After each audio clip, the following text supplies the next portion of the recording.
अस्सलाम वालेकुम नाजरीन, मैं हूं मैं राजा और आपको अपने यूट्यूब चैनल पर खुशामदीद कहूँगा। जिन लोगों ने अभी तक चैनल को सब्सक्राइब नहीं किया, काइंडली चैनल को सब्सक्राइब कर लें।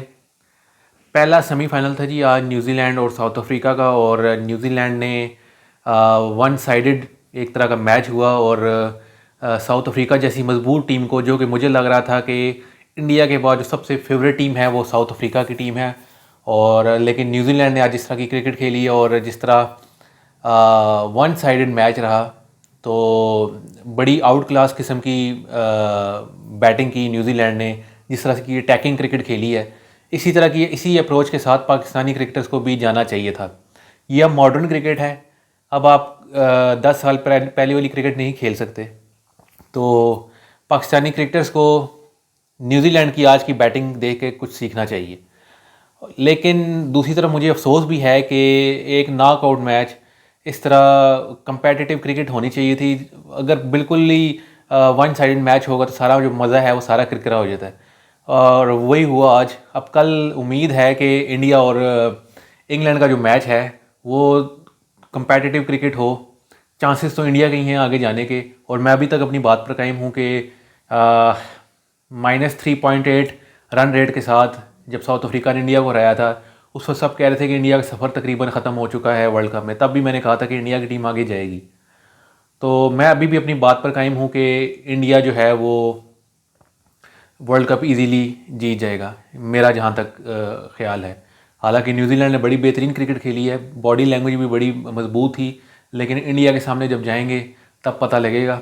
और ये भी मैं बात करूँगा, इंडिया की टीम बहुत मजबूत है, लेकिन इंडिया को कोई मदद भी हासिल है। आपने जिस तरह देखा वेस्ट इंडीज़ साउथ अफ्रीका से हारा, जिस तरह जिम्बाब्वे ने टॉस जीतकर इंडिया के ख़िलाफ़ पहले बॉलिंग की, बजाय इसके कि वेस्ट इंडीज़ के ख़िलाफ़ मैच में भी पहले बॉलिंग करके वो 255 रन खा चुके थे, फिर भी बॉलिंग करना, यहाँ पर भी ये शक पैदा होता है। और उसके बाद जिस तरह आपने देखा इंडिया के बाकी मैचेस, और जिस तरह इंडिया और वेस्ट इंडीज़ के मैच में हेटमायर आउट नहीं था, जिस तरह उसे आउट दिया गया, तो ये सारी चीज़ें जो हैं ये इस बात की इंडिकेशन हैं कि इंडिया जो है वो बेशक बड़ी अच्छी टीम है, लेकिन मदद के साथ जो है वो आगे जाएगा और वर्ल्ड कप भी जीतेगा। तो उम्मीद करता हूँ कि मैं गलत हूँ, लेकिन अभी तक तो ऐसे ही जा रहा है। तो अब जो दूसरा टॉपिक है जिस पर मैंने बात करनी है, वो आज पाकिस्तानी क्रिकेट टीम का जो स्क्वाड है उसका ऐलान हुआ है बांग्लादेश के लिए, और कहाँ से शुरू करूँ कुछ समझ नहीं आती। एक क्रिकेटर जिसका हम कह कह के थक गए कि ये उसका फॉर्मेट नहीं है, और वो इस टीम में फिट नहीं होता, लेकिन आपने उसे उस फॉर्मेट में खिलाया, उसे सारे मैचेस खिलाए सिवाय आखिरी मैच के, और सब एक्सपर्ट्स जो हैं वो बोल बोल के थक गए कि जी ये इस फॉर्मेट में फिट नहीं होता, लेकिन आपने खिलाते रहे खिलाते रहे खिलाते रहे। और जब अब उसका पसंदीदा फॉर्मेट आया, आपने उसे उठाकर टीम से बाहर कर दिया। समझ गए होंगे वो बाबर आजम की बात कर रहा हूँ। बाबर आजम का सबसे जो फेवरेट जो फॉर्मेट है वो ओडीआई फॉर्मेट है। ओडीआई में उसका रिकॉर्ड बेहतरीन रिकॉर्ड है, बेशक उसकी अभी पीछे कोई फॉर्म नहीं रही 2 साल से, लेकिन फिर भी वो 30-40 रन तो कर रहा है, और एवरेज अभी भी उसकी 50 से ऊपर ही है, और ये उसका बेहतरीन फॉर्मेट है। और बांग्लादेश जैसी टीम, बेशक बांग्लादेश की क्रिकेट काफ़ी बेहतर हुई है, लेकिन बाबर आजम के पास मौका था। वनडे क्रिकेट में आपके पास टाइम होता है सेट होने का, तो बाबर आजम के पास मौका था कि वो अपनी फॉर्म को वापस रिटेन कर सके, बहाल कर सके।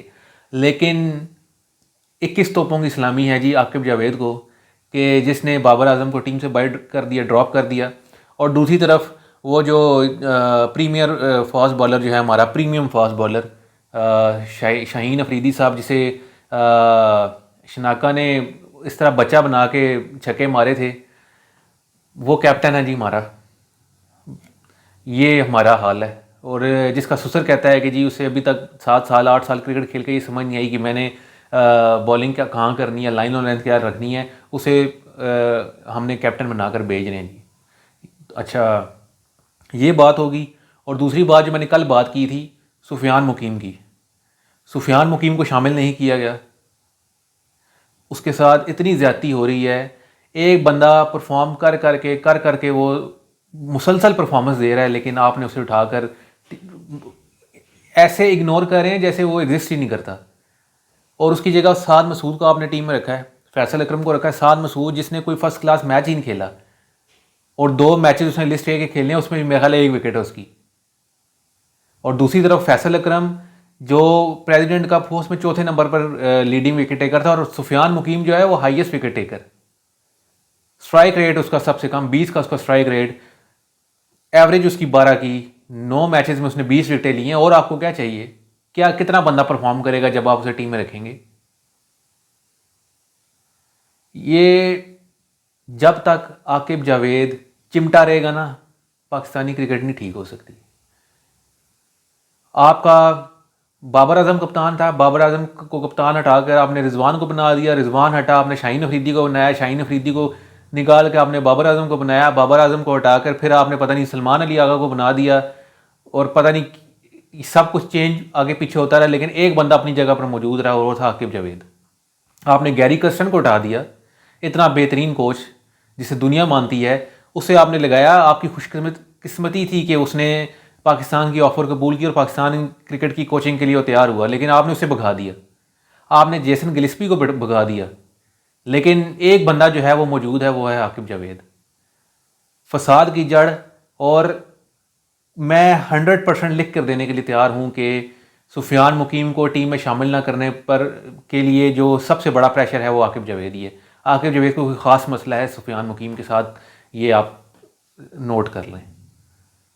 जब तक ये बंदा क्रिकेट में मौजूद है, पीसीबी में मौजूद है, मुझे समझ नहीं आती मोहसिन नकवी को उसमें क्या नज़र आया, मोहसिन नकवी पे क्या जादू किया इसने, जो ना इस्तीफ़ा देता है ना इसे कोई सैक करता है। अगर हेड को से हटाएंगे तो उसे चीफ सेलेक्टर बना देते हैं, डायरेक्टर बना देते हैं जी हाई परफॉर्मेंस सेंटर का। तो क्या मतलब क्या गिदड़ सिंगी है आकिब जावेद के पास? कौन सा कोई बहुत ज़्यादा सर्व कर दिया क्रिकेट को, क्या कर दिया है?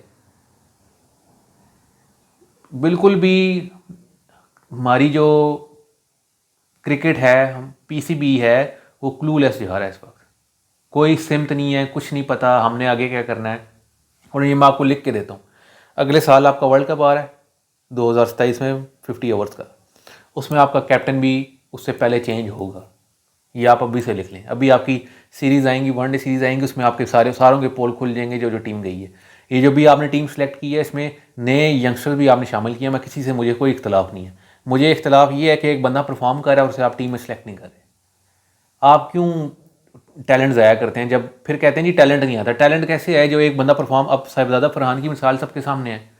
साहिबजादा फरहान को आपने टीम से बाहर निकाला, उसने परफॉर्म किया, पीएसएल में भी, पिछले पीएसएल में भी उसका नाम नहीं था, लेकिन उसने आपको मनवा कर दिया पीएसएल में, उसने रन्स करके दिया, और आपको टीम में देखें आया है, डोमेस्टिक क्रिकेट खेल कर आया है, और उसकी परफॉर्मेंस देखें। तो अपनी जो डोमेस्टिक क्रिकेट है ना, उस पर भी ट्रस्ट करना शुरू करें। वहाँ के जो परफॉर्मर्स हैं उन्हें टीम में शामिल करें। ये नहीं है कि जी ये शादाब खान जैसे लोग, पता भी नहीं चलता कि किस बेस पर टीम में वापस आ गए हैं, और फिर एक आईसीसी टूर्नामेंट ज़ाया करवा देते हैं और फिर अगले आईसीसी टूर्नामेंट के लिए तैयार हो जाता है। तो इन चीज़ों को, मोहसिन नकवी से गुजारिश है कि इन चीज़ों को देखें, और आकिब जावेद को पीसीबी का जो हेड क्वार्टर है उससे ना कोसों दूर रखें आकिब जावेद को। पाकिस्तानी क्रिकेट की ना जो थोड़ी बहुत बेहतरी होगी इसी में ही होगी। तो नाज़रीन, कल फिर अब हाजिर होऊंगा, तब तक के लिए अल्लाह हाफ़िज़।